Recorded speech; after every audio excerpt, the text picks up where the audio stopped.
Alright guys, here is the big moment. Motor's ready to go. We're just gonna drop it in the car. Really hope that we can start it tonight. We'll see how it goes.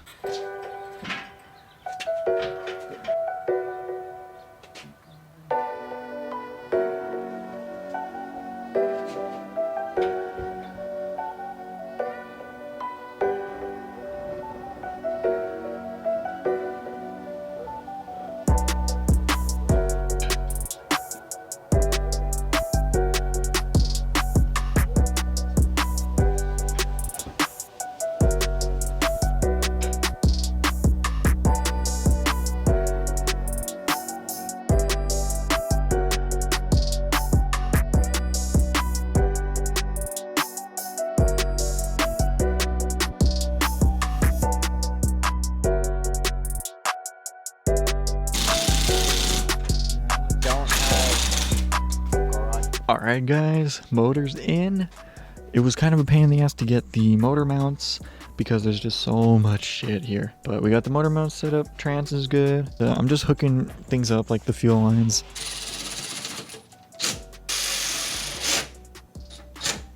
So I actually messed up really badly. I totally forgot to put the starter in before putting the motor in. We were able to put it in. We had to like squeeze it in from the bottom, and then it was easy to get to the bottom bolt. The top bolt was very difficult, but we were able to get it in. So I'm just trying to install most of the things, and then I'll get the harness in and hook that up. That's definitely going to take the longest. Unfortunately, I don't think that tonight we're going to start the car just because I'm running out of time. It's like 10:30 right now, so that's unfortunate. There's still so much to do. I still have to fill the motor with oil and coolant and fill the trans up, but it's all right. I think that we're going to get it done tomorrow, but we're going to see how far we can get tonight. Probably not going to spend a whole lot more time on it, but I'm just going to keep going and try and get as far as I can.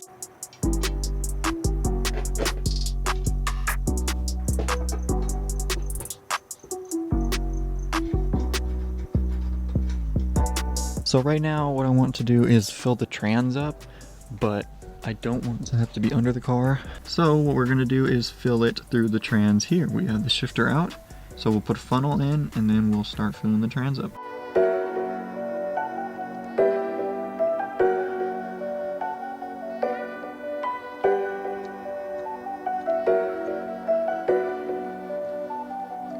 Alright, so we filled the trans, and one last thing before we clean up tonight, I'm gonna fill the motor up.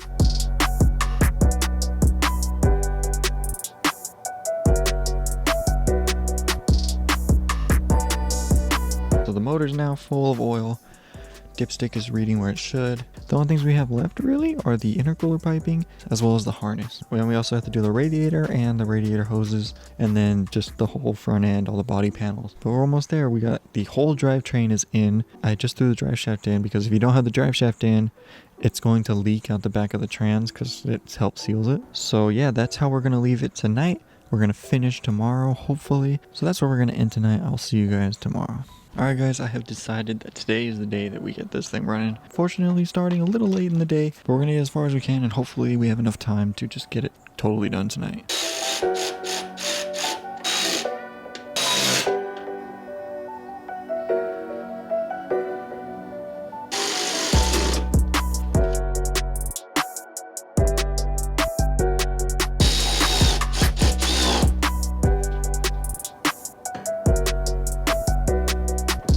Okay, so we got the intercoolers all good to go, clamps tightened.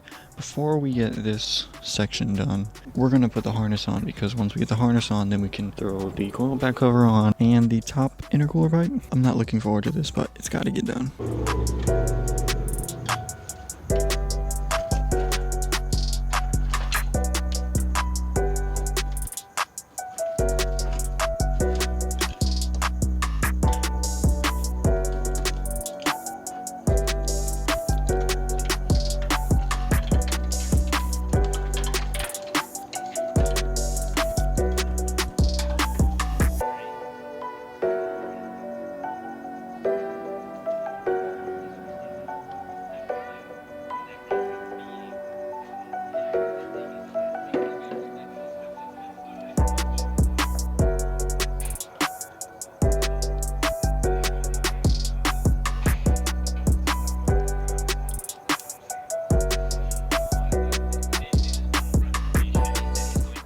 Okay, that was a huge pain in the ass, but we got the harness in. The last thing we have to do is plug in the MAF, but we have to install the rest of the piping and then put the MAF in. So we're getting close, guys. What I want to do now is throw the radiator in and get that all hooked up, and then we'll finish the piping, and then we should be ready to start.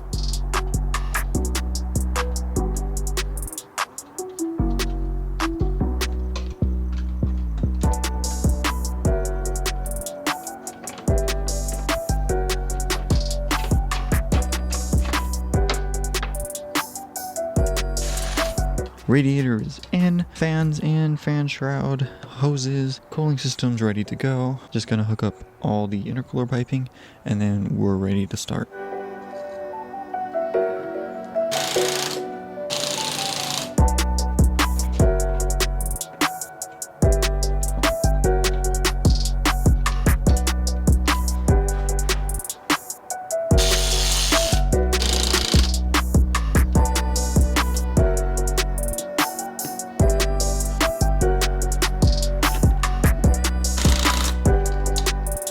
Alright guys, everything is ready.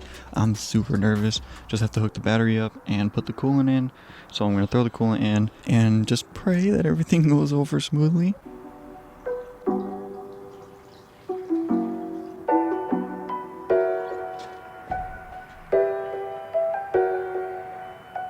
Alright guys, I'm about to start it. I'm really nervous, but I guess let's just send it.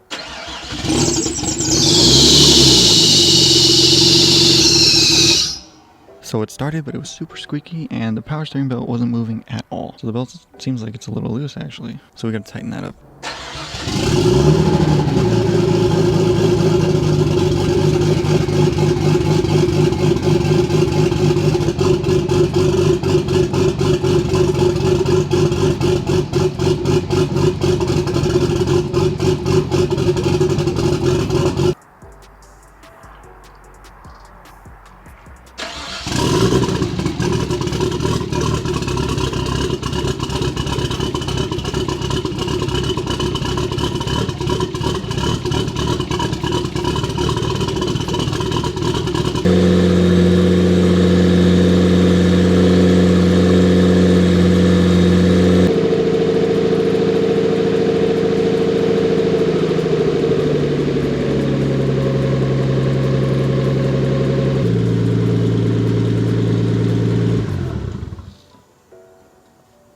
I had to play with the idle a little bit.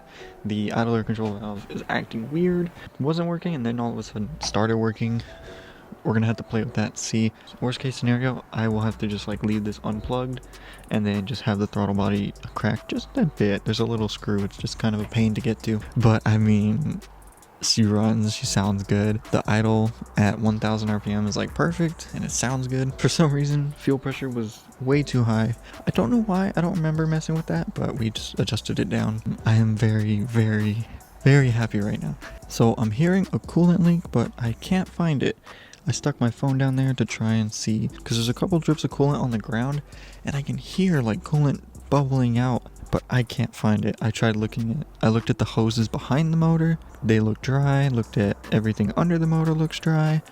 The turbo is dry. I don't know what's going on. That's definitely gonna hold us up. I doubt I'm going to be finishing putting the body panels and everything tonight. I don't want to start it again because it's almost midnight. It's super loud. So I think we're gonna end it here, boys. So when I turn the car off, I can still hear the turbo spinning. The turbo came with the rebuilt motor, so I think that the turbo got serviced as well. I didn't open it up and check it out. I just kind of slapped it on. It didn't have shaft play, so I was like, all right, send it. So it may or may not have been serviced and gone through. Not really any way to tell now with it in the car and it's not coming out. I just topped the oil off a little bit. It got a little low, but you know, we had to cycle it and get it through the motor.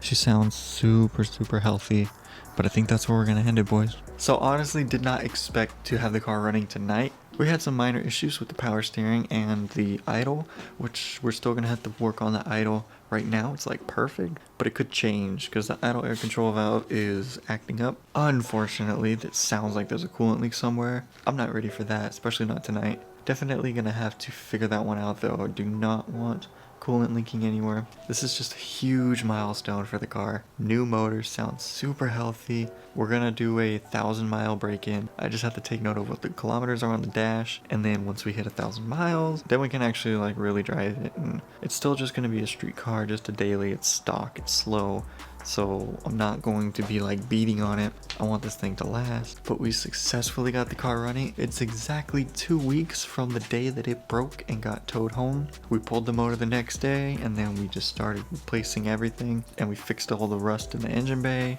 The car went under a pretty big transformation in 2 weeks, so I'm really happy with that. I'm really proud. If you guys haven't seen the other videos of this 2-week swap rebuild thing, definitely check them out. I'll have them up in the corner there. Thank you so much for watching. I'll see you guys next time. Peace.